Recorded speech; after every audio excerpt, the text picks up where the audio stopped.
ஸ்ரீமஹாகுரப்யோ நமஹ. ஹரிஹி ஓம். சதாசிவசமாரம்பாம் சங்கராச்சார்யமத்யமாம் அஸ்மதாச்சாரியபர்யந்தாம் வந்தே குரு பரம்பராம். GeM TV நண்பர்களுக்கு எனது வணக்கங்கள்.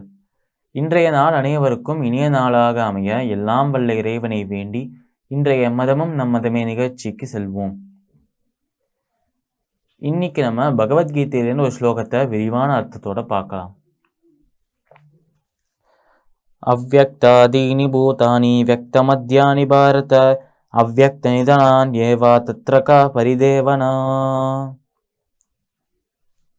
இது பகவத்கீதையின் 2வது அத்தியாயமான சாங்கிய யோகத்தோட 28வது ஸ்லோகம்.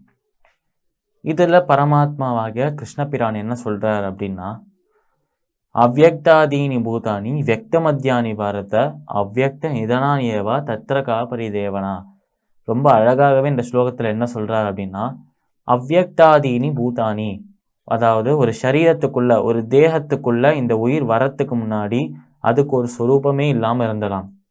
அதாவது எப்படி நம்ம பரமாத்மாவுக்கு இவர்தான் பரபிரம்மத்தின் ஸ்வரூபம் அப்படின்னு சொல்லிட்டு ஒரு ரூபத்தை தருவோம்ல, அந்த ரூபம்தான் சிவனாக, விஷ்ணுவாக, ஹனுமான், ஆஞ்சநேயராக, இந்த மாதிரி எந்த கடவுளின் சொரூபமாகவும் இருக்கட்டும், அந்த ஒரு உருவமே இல்லாத அந்த பரபிரம்மத்துக்கு நம்ம ஒரு உருவம் கொடுத்து ஒரு சுரூபம் கொடுக்குறோம். அதே போலத்தான் அர்ஜுனா, இந்த உடலுக்கு வர்றதுக்கு முன்னாடி சுரூபமே இல்லாமல் இருக்குமாம் இந்த உயிர், இந்த ஆத்மா.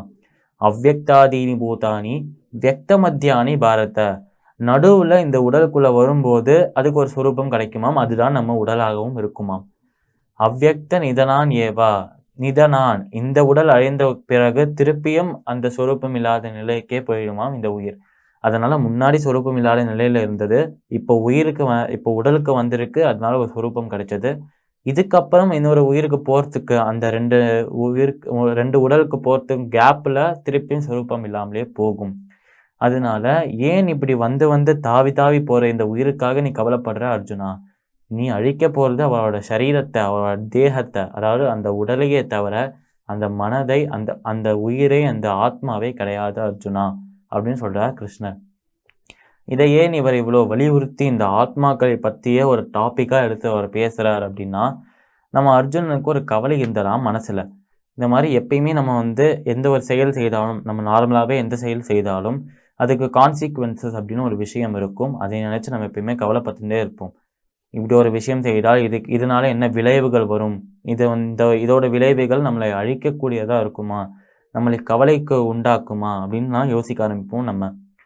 அதே போலத்தான் நம்ம அர்ஜுனன் யோசிக்கிறார். என் பந்தங்களை, சொந்தங்களை நான் கொன்னேன்னா அந்த கொன்று அவளை வதம் செய்து எனக்கு கிடைக்கிற அந்த சொத்து என்கிட்ட ரொம்ப நேரம் நிலைத்து நிற்குமா அப்படின்னு யோசிக்கிறார் நம்ம அர்ஜுனன். இப்படி யோசிக்கும் போது, அதெல்லாம் நீ கவலைப்படாத, நீ அழிக்க போது அவளோட தேகத்தையே தவிர அவளுக்குள்ள இருக்கிற உயிர் எப்படி இருந்தாலும் இன்னொரு உடலுக்கு தாவி போக தான் போறது. அந்த வேலையை நான் உன் மூலமாக அதை முடித்து கொள்கிறேன் அப்படின்னு சொல்றார் கிருஷ்ணர். இந்த ஸ்லோகத்திற்கு உண்டான விரிவான அர்த்தம் இதுதான். மீண்டும் நாளை சந்திப்போம். நன்றி, வணக்கம்.